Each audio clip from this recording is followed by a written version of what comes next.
Hey guys, tonight we're starting with something cold, lonely, and very drafty.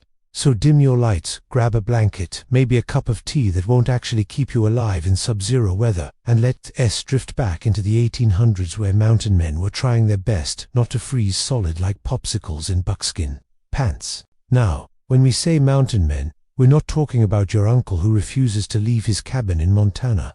We're talking about the fur trappers, explorers, and general wilderness fanatics of the early 19th century in North America. These were the guys wandering around the Rockies, usually alone, sometimes in pairs, living off elk meat and whatever pelts they hadn't already traded away for whiskey. And while people like to romanticize them, rugged, self-reliant, beard full of snow, staring stoically into the distance, the reality is that most of them were cold, sick, and frequently one bad blizzard away from death. Which brings us to the main question of the evening. How on earth did these men survive winter storms that could bury an entire valley in snow? The answer: shelters, or, as I like to call them, please don't die boxes. These were not luxury chalets. We're not talking about cozy log cabins with chimneys and rocking chairs. These were whatever could be built, scraped together, or dug out in time before your hands froze into permanent mittens. Let's start with the classic option, the lean-to. Imagine you've got nothing but a hatchet, a knife, and maybe a few stubborn trees that haven't blown over yet. You cut down some branches, pile them up against a log, and voila, a triangle that blocks the wind from exactly one side. Congratulations, you've built half a house. The other half of you is still freezing. But hey, progress. If you were lucky, you could add pine boughs on top, which gave some insulation and the added bonus of smelling like Christmas while you shivered. But even the best lean-to was basically a windscreen. The real trick was fire. A fire in front of the lean-to reflected some heat back, though this also meant you spent most of the night feeding logs instead of sleeping, because nothing says restful winter night like poking at coals every 20 minutes, so you don't wake up as an ice sculpture. Now, if the snow was deep enough and, it usually was, mountain men sometimes built snow caves. Yes, the same trick you may have tried as a kid, except their lives depended on it. Dig into a drift, hollow out a chamber, and crawl inside. The snow itself actually insulated better than any log hut. Warmth from your body heat and, maybe from a smoldering fire, if you dared risk suffocation, could keep the temperature above freezing, which doesn't sound impressive, until you remember the outside world was basically a frozen death trap at -20. Of course, snow caves had issues. First, digging them out without gloves meant frostbitten fingers before you even got inside. Second, if the cave collapsed, you weren't just buried alive, you were also stuck in a very chilly coffin. And third, condensation. Yes, apparently even in a snow cave you can still end up damp, and nothing kills faster than being wet in the cold. A fun little paradox. To survive snow, you had to avoid melting it on yourself. Sometimes, if you had more time, you could go for a log shelter. But this took energy and tools, which weren't always an option when the storm clouds rolled in. Still, a proper log hut, with moss stuffed between the cracks and a smoky fire hole in the roof, was about as good as it got. It might not have been much bigger than a walk-in closet, but compared to a lean-to, it was practically Versailles. Let's not forget the dugout. This was when a mountain man would pick a hillside, carve into it like a beaver on a caffeine rush, and create a cave-like shelter. Dirt and rock gave decent insulation, and if you lined it with branches or animal hides, you had yourself a snug hideaway. At least until spring rains turned it into a mud spa. And here's the thing, none of this was done in comfort. These men weren't seasoned architects with a week to plan. They were usually half-starved, often injured, and building with numb hands, while the wind howled like a banshee outside. It was less pioneer DIY project, and more, please Dan T, let me be found by wolves tomorrow. One trapper described how he survived a week-long storm by huddling in a crude shelter of logs covered in buffalo hides. His fire went out on the second day, and he spent the rest of the time chewing frozen meat and singing to himself to stay sane. Romantic frontier life indeed. But of course, the shelters weren't just about surviving the night, they were about surviving the season. Winter could drag on for months. A blizzard wasn't just a temporary inconvenience, it was the start of slow attrition. Men built multiple shelters as they moved through the mountains, like breadcrumb huts along their trapping routes. Lose your shelter, and you could lose your life. And then there's the irony. Mountain men were often experts at skinning animals for fur, but not so great at protecting their own hides. Yes, they knew how to layer deer hides in buffalo robes for warmth, but building something that wouldn't collapse in a storm was another story. More than a few froze within sight of their own handiwork, proving that survival skills were sometimes just hopeful experiments. So as you tuck yourself into bed tonight, consider this. If you'd been a mountain man, your choices were between a glorified pile of sticks, a snow cave that doubled as a freezer, or a dirt hole lined with animal parts. Not exactly 5-star lodging, but then again, they weren't picky. Survival rarely is. Let's float over next time into some specific stories, because if you thought these shelters sounded bleak, wait until you meet the men who lived in them. They had frostbite, frostbitten egos, and occasionally, frostbitten brains. So, welcome back. If you're still awake after part 1, congratulations. You've now made it further than most mountain men did in their first winter. Tonight, we keep wandering deeper into the snowdrifts, and, spoiler alert, it doesn't really get warmer. Let's talk about some of these guys in person, because while it's one thing to describe a mountain man in a snow cave, it's another to picture someone like Hugh Glaciers, the same guy Leonardo DiCaprio played in The Revenant. Hugh was mauled by a bear, abandoned by his buddies, and crawled hundreds of miles to safety. But even before the bear, Hugh Glass was the type of man who spent winters shivering under a few branches while casually gnawing on raw bison meat. For him, a blizzard wasn't an inconvenience, it was just Tuesday. The average mountain man wasn't any more glamorous. They wore buckskin clothes that stiffened into boards when wet. Imagine trying to bend your arm when your shirt is basically frozen jerky. Beards would frost over into icicles, and breathing through your mustache became like inhaling through a snow cone. You could technically shave, but that required water you weren't willing to waste or fingers you weren't willing to expose. Now, let's consider the buffalo robe. This was the MVP of mountain man winter survival. Heavy, smelly, and often crawling with lice, but warm. You wrapped yourself in one and hoped it trapped enough heat to keep you alive through the night. Of course, they also froze solid if left outside. Many trappers woke up in the morning essentially glued into their robes. Nothing like starting the day by prying yourself out of your own frozen blanket. Food was another problem. You can't really build a shelter on an empty stomach, but good luck hunting in a blizzard. The snow muffled sound, animals vanished, and your gunpowder often froze or got damp. That meant some mountain men survived on whatever they had left over. Dried meat, moldy bread from a forgotten pack, a rabbit if they were extremely lucky, or, in the worst cases, nothing but melted snow and regret. And yes, some stories are darker. A few men were found frozen in their shelters live long enough to arrange their gear, but dead before the thaw. One journal describes stumbling on a dugout in spring, only to find its owner still inside, sitting upright against the wall like it simply dozed off, which, in a sense, he had, permanently. But it wasn't always tragedy. Some of them became strangely accustomed to the misery. There's an account of a trapper who spent a storm snowed in, cheerfully whittling spoons to pass the time. Another spent 3 days telling stories to himself, out loud, because, well, who else was going to listen? Survival wasn't just about warmth. It was about not losing your mind in the silence. Here's where we get a little ironic. Many mountain men had indigenous teachers, native peoples, like the Crow, Blackfoot, and Shoshone, who actually knew how to survive these winters properly. Snowshoes, fur-lined shelters, smarter clothing, but mountain men often half-copied these ideas, then stubbornly insisted on their own way, because nothing says survival like ignoring the advice of people who'd been living there for centuries. Let's circle back to the shelters themselves for a moment.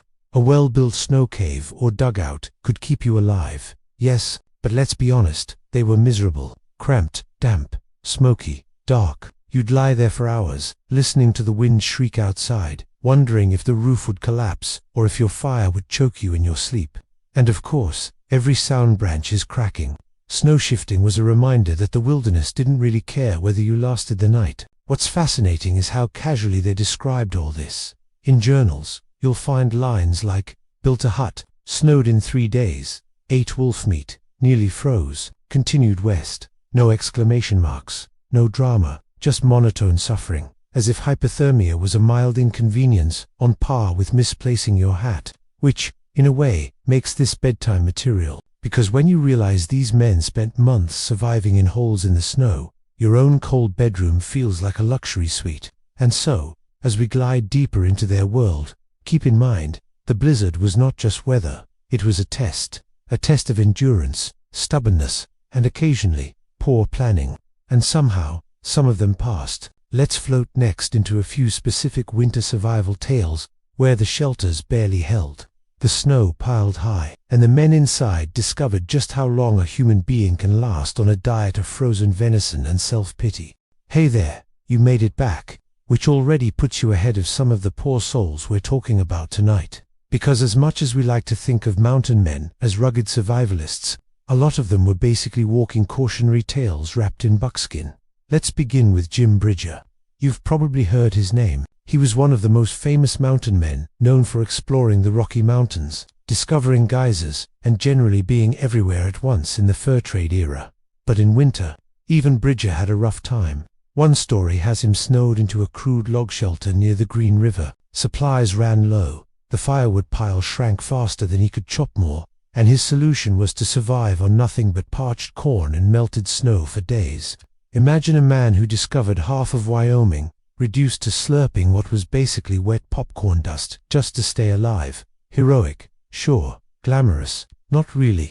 Then there's Jedediah Smith. Smith was deeply religious, incredibly determined, and unfortunately, about as lucky in winter as a sheep in a wolf den. He often tried to push roots over the Rockies when every sane person was still by the fire.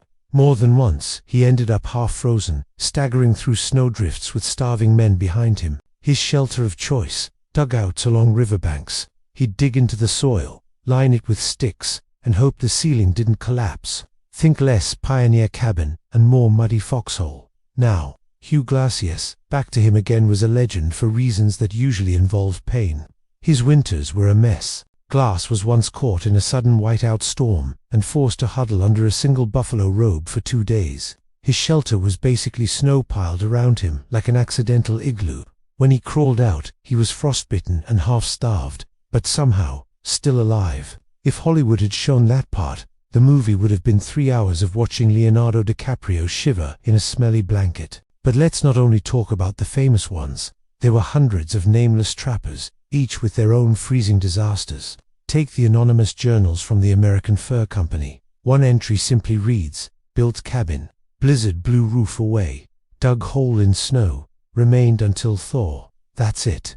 That was his winter. Building a roof, losing a roof, then living in a snowdrift like a sad raccoon. And then there's the tragic story of John Coulter.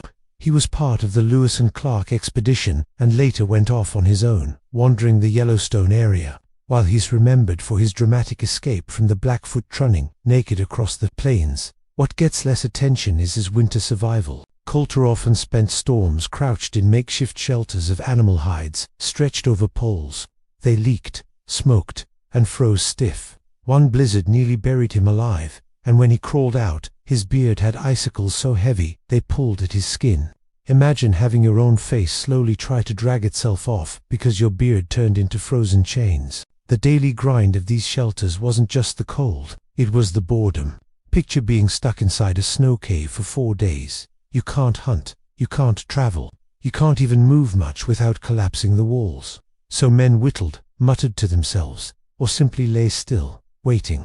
One trapper described it like living in a tomb with your eyes open, which is both bleak and, let's be honest, a little accurate. What about food? Oh yes, back to that. The shelters only worked if he didn't starve first. A lot of mountain men cached food along their routes, buried bundles of dried meat or fat. But finding those caches in a blizzard was like searching for a snowball in, well, a snowstorm. Many survived on frozen scraps or even boiled animal bones into soup. If you've ever wondered what desperation tastes like, it's probably bone broth made in a smoky hole in the ground. Here's the irony. These men were surrounded by natural resources: trees, snow, hides, rivers, and still barely held it together. The local indigenous nations, meanwhile, built far better winter shelters, often with communal support. Tipis lined with hides, earth lodges insulated with sod, techniques refined over centuries. Mountain men, they often worked solo, too proud or too stubborn to copy the experts fully, which meant more than a few froze. half buried in their inventions, and yet, somehow, many did survive. They kept moving, kept building, kept improvising, not because they were unbreakable heroes, but because there wasn't really another option. Quit, and you died. Keep stumbling forward, and maybe spring would find you. So the next time you see a romantic painting of a lone trapper under the stars, just remember, chances are, that man had chilblains, lice in his robe, a half-collapsed shelter, and a dinner of frozen rabbit stew waiting for him. In other words, the rugged frontier was less storybook legend and more ongoing cold misery. Let's float next into some comparisons between mountain men shelters and the indigenous shelters that actually worked, because nothing highlights human stubbornness like ignoring perfectly good advice in favor of freezing in a snow cave. We've crawled through snow caves, sat in smoke-filled dugouts, and watched beards freeze into medieval icicles. Now it's time to step back and ask, why were mountain men so consistently miserable? The short answer, because they weren't great at building shelters. The long answer, because they were stubborn enough to ignore people who actually knew how. Take the indigenous peoples of the northern plains and Rockies. They'd been living with brutal winters for centuries, and their shelters reflected actual thought. Tipis, for example. These weren't just tents. A well-built tipi, lined with buffalo hides and furs, insulated with layers of snow along the outside, was warm, portable, and most importantly, didn't collapse on your head at 3 in the morning. Compare that to the mountain man's lean-to, which was basically a glorified stick pile. It's like comparing a log cabin to a beach umbrella. Then there were the earth lodges, thick, dome-shaped, built from timber and sod, sometimes large enough to house entire families through the winter.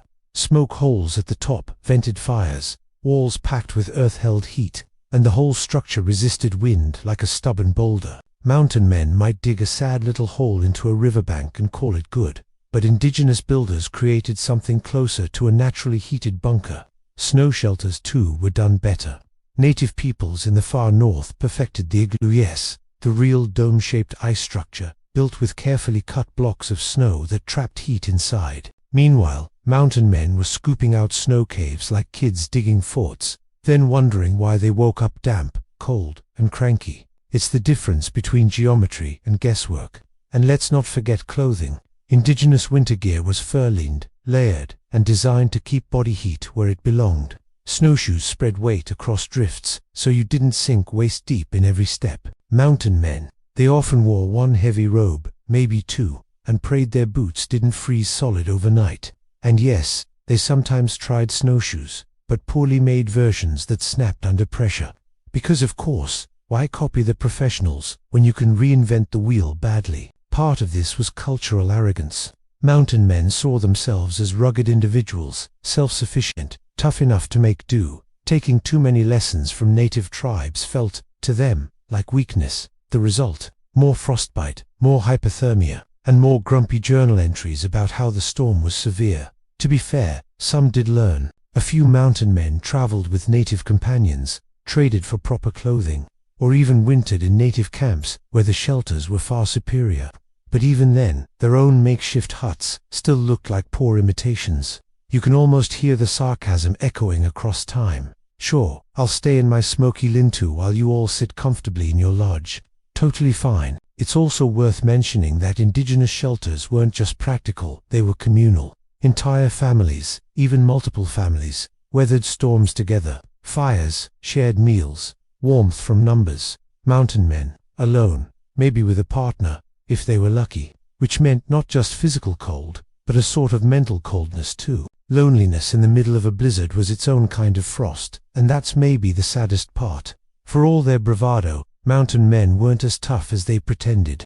They built poor shelters, endured more suffering than they needed to, and often died alone in them. While down the valley, indigenous villages were warm, noisy, alive with people waiting for spring. So the next time someone waxes poetic about the rugged independence of mountain men, remember this. Independence looks a lot less impressive when you're re-sitting in a collapsing snowhole, gnawing on frozen venison, while ignoring the perfectly good earth lodge across the river. Let's float, then, to the deeper consequences of all this cold, because these shelters didn't just decide who stayed warm. They shaped how long men lived, how trade routes formed, and who actually managed to see spring again. Here we are again, still stuck in the snow. because that's the reality we need to face. Most of a mountain man's winter wasn't here about fighting wolves or dueling with grizzlies. It was about sitting, waiting, hoping the roof didn't collapse while you slowly turned into a human icicle. Picture it. You've built your shelter, maybe a log hut, maybe a snow cave, maybe just a hole with some hides thrown over the top. The blizzard is screaming outside, snow piling higher with every gust. Inside, it's not exactly cozy. The smoke from your tiny fire drifts in unpredictable directions, because ventilation is more of a suggestion than a science. If you open the door flap too much, the wind shoves snow inside. If you close it too tight, you choke on your own campfire. It's like playing a winter version of Would You Rather, except the options are hypothermia or suffocation.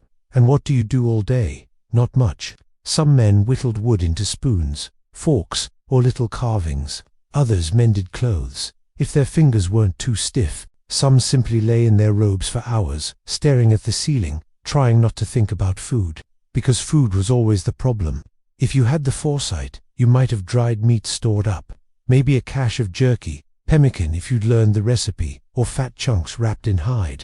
But in reality, a lot of mountain men underestimated winter. Supplies ran out, meals shrank, and days stretched long when dinner was nothing but boiled scraps, or, at best, frozen rabbit stew. Water, too, became a project. Snow melted over a fire gave you drinking water, but the process was slow and required constant fuel. One journal complains of melting a kettle of snow and finding only a mouthful of water, because snow is mostly air. And disappointment. The psychological part might have been worse than the hunger. Imagine being alone in a dugout for 5 days. No sound but the wind. Darkness falls early, and you only have animal fat or a bit of pitch for light. The shadows flicker, the walls drip, and time stops meaning anything. You tell yourself stories out loud just to keep your own voice company. Or you hum, or you carve notches into a stick to count days, though half the time you lose track anyway. And then there's the cold itself. It creeps into every part of the shelter. Your clothes never fully dry. Your boots are stiff in the morning. Your breath hangs in the air like a personal fog bank. Even wrapped in hides, you shift constantly, searching for warmth, but comfort never really arrives. It's just degrees of less misery. Yet somehow, people adapted. Some even described a kind of grim peace.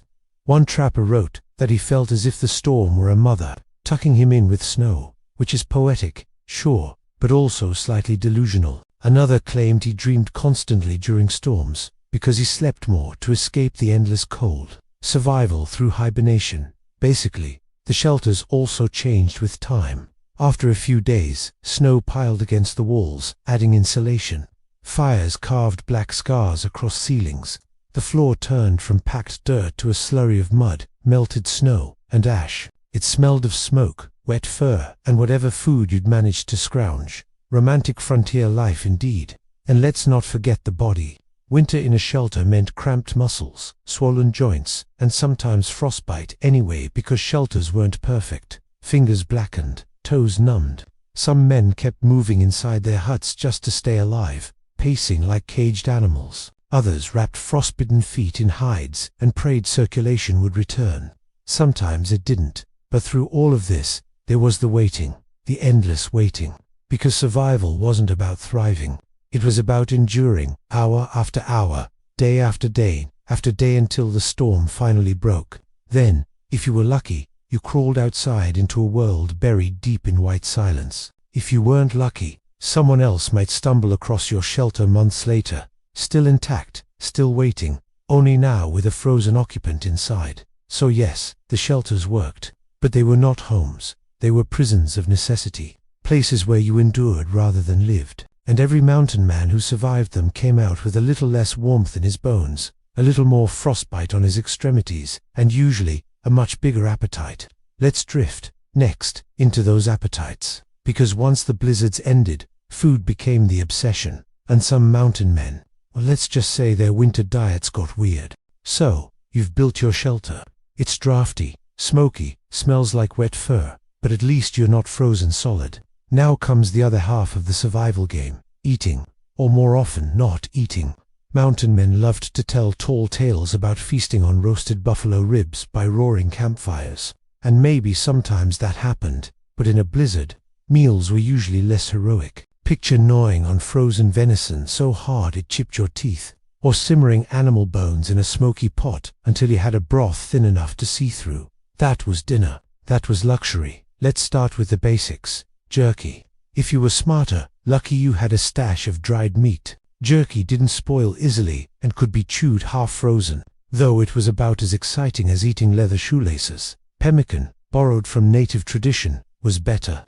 A mix of dried meat, fat, and berries pounded together into dense bricks of calories. It didn't taste great, but it could keep you alive through a month of storms. Many mountain men admitted pemmican was the only reason they survived some winters. Of course, others ignored it, because why copy something that actually works? Then there were the desperate measures: rabbits and squirrels trapped in snow, the occasional unlucky bird caught with bare hands. Some men boiled old hides into gluey soups, scraping nutrition out of leather that once kept them warm. Yes, you heard right, when things got truly bad, they ate their own clothing.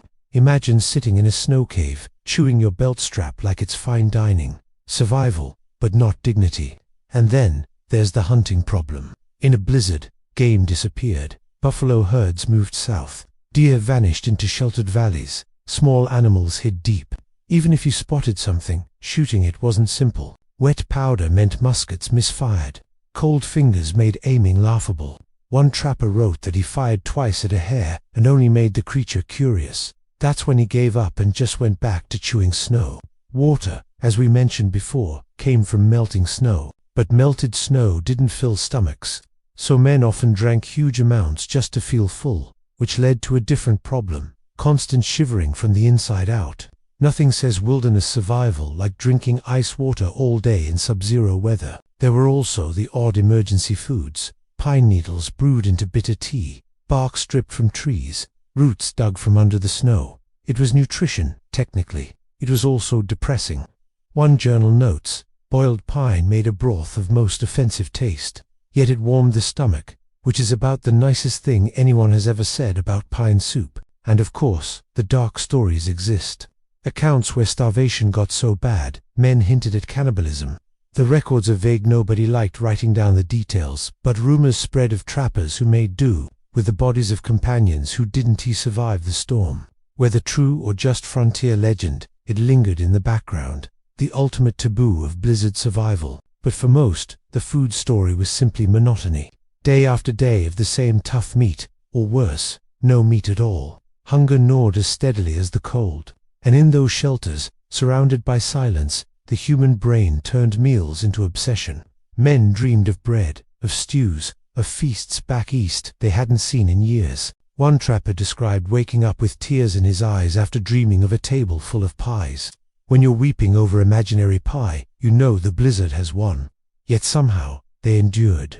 A lean-to with a fire could double as a smokehouse, drying meat for later.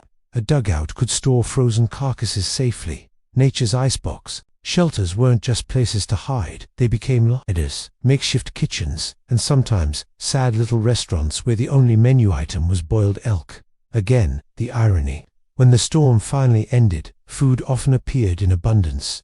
Herds returned, streams opened, traps filled again. The wilderness was generous, just not when you needed it most, which meant the shelters weren't just about keeping warm, they were about keeping alive long enough for dinner to come back. So, in the end, a mountain man's blizzard diet could be summed up in 3 stages: optimism with jerky, desperation with pine tea, and finally, delirious fantasies about pies that didn't exist. Let's float next into what came after the blizzards: the thaw, the relief, and the way shelters crumbled as soon as they weren't needed, because survival was only half the story. The other half was the messy aftermath. So, after weeks, sometimes months, huddled in a hut that smelled like damp fur and smoke, the world finally began to shift. The winds softened, snow turned heavy and slushy, icicles dripped, and the mountain man would crawl out of his shelter like some half-frozen animal blinking at the light. This was spring, supposedly the moment of joy. Except, of course, it was still miserable. Let's start with the obvious. Melting snow meant mud. Not the charming kind of mud you step around on a rainy day. This was endless, knee-deep slop that sucked at boots and trapped horses. Trails vanished into brown soup. Every step was work. Men who had just barely survived the blizzard now found themselves slipping and sinking in muck, with the grace of toddlers learning to walk. Then came the flooding. All that snow had to go somewhere. Rivers swelled, ice broke apart in violent chunks, and entire camps got washed away in sudden surges. More than one mountain man built a fine little winter dugout along a riverbank, only to watch it collapse into the current as soon as thaw arrived. Months of cold survival undone in one afternoon, because nature has a sense of humor, and of course, the food problems didn't end overnight. Yes, game started to reappear, but animals were lean from winter. Fish returned to streams, but waters ran high and dangerous. The men themselves were weak, half-starved, and not exactly in peak hunting shape. Early spring was less feast, and more slowly rebuilding calories. You don't walk out of a blizzard and straight into a banquet. You walk out looking like a scarecrow and pray your traps work again. Clothing was another issue. All winter long, men had sweated into their furs, smoked them over fires, patched them with whatever scraps were left. By spring, garments were stiff, rank, and falling apart. Boots often rotted right off feet. More than one trapper greeted the thaw barefoot, trudging through mud with hides tied round ankles like makeshift sandals. Stylish, not exactly. Mentally, though, spring was a release. The silence of winter broke. Birds returned, streams sang, and the forest no longer felt like an ice tomb. Men who had been locked alone in their shelters for weeks could finally see other humans again. Rendezvous season loomed, the great gatherings of trappers, traders, and native communities where furs were sold. Whiskey flowed, and the memory of frostbite was temporarily drowned in alcohol. But here's the irony. Many shelters that had seemed like lifelines were instantly abandoned and forgotten. Snow caves melted into puddles. Lean-tos sagged into the mud. Dugouts filled with water. Earth lodges, if not maintained, crumbled back into dirt. In the end, these shelters were never meant to last. They were temporary, fragile like band-aids slapped onto the endless wound of winter. And yet, despite how crude they were, mountain men remembered them almost fondly. In old journals, men described their winter huts with a kind of nostalgia. One wrote, "Never was I so content as in my poor cabin." Though the wind howled and the wolves prowled outside, which sounds romantic until you remember that same man nearly froze to death 3 separate times. Selective memory is powerful. Spring also meant mobility again. Horses that had been half-starved on frozen grass now found food. Trails reopened. Trade routes revived. And the fur trade, the entire reason these men put themselves through winter misery, resumed at full pace. Survival shelters were left behind as quickly as they were built. Little forgotten scars in the landscape. So the cycle continued. Every year, men built shelters out of desperation. Every year, they collapsed or rotted away. And every year, the trappers returned anyway. Because apparently, one winter of near-death wasn't enough to convince them to stay home. That's the rhythm of survival in the mountains. Suffer, endure, thaw, repeat. A cycle of blizzards and shelters that was less about triumph and more about stubbornness. Let's drift, then, toward the bigger picture. These shelters weren't just crude little huts. They were the foundation of a myth, that of the mountain man as the rugged, solitary hero. And maybe, just maybe, it's time to gently poke holes in that story. We've spent hours buried in snow caves, squatting in smoky lean-tos, gnawing on frozen jerky, and waiting for the thaw. Now the question is, why do we remember these mountain men with such admiration? Why do we picture them as leather-clad heroes when most of their winters were closer to prolonged, damp suffering? The answer lies in myth-making. By the time the fur trade faded in the mid-1800s, mountain men had already become characters in a larger American story. Writers, dime novelists, and later Hollywood needed heroes. And what better material than the scruffy trappers who supposedly tamed the wilderness? The details of actual shelter building didn't make it into those tales. Nobody wanted to hear about a man crying into his pine needle soup in a snow cave. Instead, the stories polished everything up. The mountain man was shown sitting confidently by a roaring fire, snug in his cabin, a loyal dog at his side. The miserable realities, the frostbite, the collapsed roofs, the hunger, were quietly erased. After all, legends don't sleep in smoke-filled holes. It wasn't just outsiders doing the myth-building. Surviving trappers themselves leaned into it. At rendezvous gatherings, men swapped tales about their hardy winters that got bigger every time they were told. What was once a week of shivering in a leaky lean-to became, In the retelling, a heroic month-long battle with blizzards. Memory, like frostbite scars, tends to blur with time. There's also the national angle. In the early United States, people loved the idea of rugged individualists conquering nature. Never mind that mountain men relied heavily on indigenous knowledge for clothing, food, and shelter. The myth needed them to be lone wolves. So the humble winter hutter, desperate survival tactic, was recast as a symbol of independence. Of course, historians reading the journals know better. They see the complaints, the constant notes about hunger and cold, the endless descriptions of storm continuing. The truth is clear. These shelters were rarely comfortable, often dangerous, and only occasionally successful. The men inside them weren't conquering the wilderness. They were barely keeping their noses above the snow. And yet, maybe that's the real story. Not triumph, not heroism, but sheer stubborn endurance. The ability to sit in a freezing hole for weeks and come out alive is, in its own bleak way, impressive. It's less about glamour and more about grit, the kind of grit that smells faintly of wet fur and wood smoke. So when we think of mountain men braving blizzards, we might picture the myths: cozy cabins, roaring fires, unshakable heroes. The reality was uglier. It was smoke stinging your eyes, snow dripping down your neck, boots rotting off your feet, and the sound of wolves howling outside while you chewed on jerky so hard it cracked a molar. But somehow, year after year, they did it. And when the thaw came, they walked away. They left their shelters to collapse back into earth and snow, as temporary as the men themselves. Today, nothing much remains of them. A few rotted timbers here, a faint depression in the ground there. The blizzards erased most traces. What's left are the stories, some true, some wildly embroidered, that turned those damp, smoky huts into symbols of American resilience. So the next time someone waxes poetic about the rugged mountain man, just remember, the myth might be heroic, but the shelter was usually terrible, and survival was mostly just being cold, hungry, and too stubborn to die. And on that note, let's gently close the door of our smoky dugout, pull the fur blanket over our heads, and drift into sleep. After all, if mountain men could nap through a blizzard in a snow cave, surely we can manage it in a warm bed. Good night.